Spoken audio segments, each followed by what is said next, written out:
नमस्कार, आप देख रहे हैं nature times, wild India news और मैं हूं सुमित जुनेजा। हर साल 2 फरवरी को हम वर्ल्ड वेटलैंड डे या विश्व आर्द्र भूमि दिवस मनाते हैं।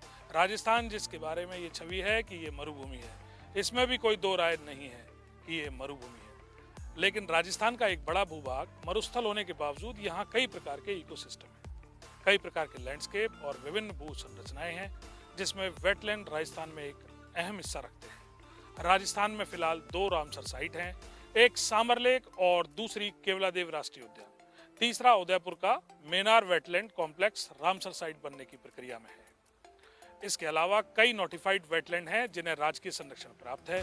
राजस्थान अपने क्षेत्रफल और one of the most diverse ecological system की वजह से प्रवासी पक्षियों को सबसे ज्यादा आकर्षित करता है। आइए पहले इस बात को समझते हैं कि आर्द्र भूमि या नम भूमि किसे कहा जाता है।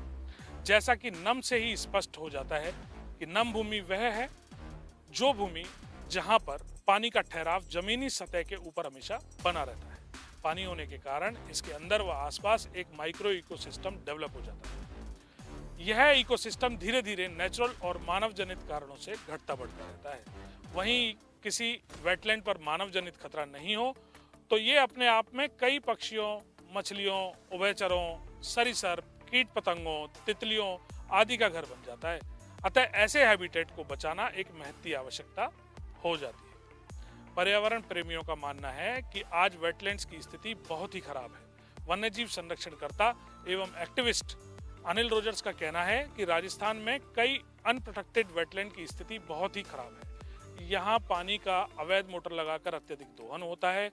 वहीं लगातार मोटर की आवाज से पक्षी भी परेशान हो उस जगह का रुख नहीं करते हैं।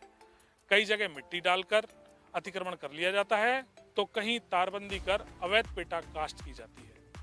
वहीं सामर झील में हुए हादसे के बाद से लगातार कई जलाशयों पर प्रवासी पक्षियों की संख्या में कमी भी देखी गई है। वहीं वेटलैंड्स में फैक्ट्रियों और गंदे नालों का घुलता जहर भी एक बड़ी समस्या है। उन्होंने कहा, मेनार तालाब राजस्थान में एक उदाहरण है।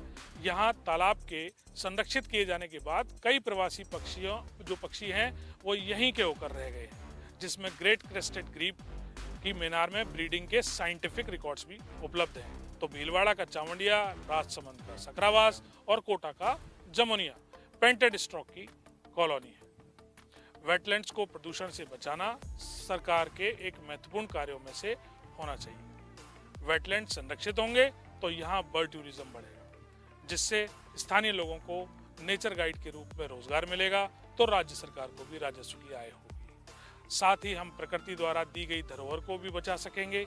समय ये होगा कि हम वर्ल्ड वेटलैंड डे पर एसी हॉल में बैठकर सेमिनार करने के बजाय किसी वेटलैंड पर जाकर श्रमदान करें, वहाँ प्लास्टिक से होते प्रदूषण को दूर करने की कोशिश करें। वहीं पक्षियों के हैबिटेट को बचाते हुए वेटलैंड संरक्षण का संकल्प लें। धन्यवाद।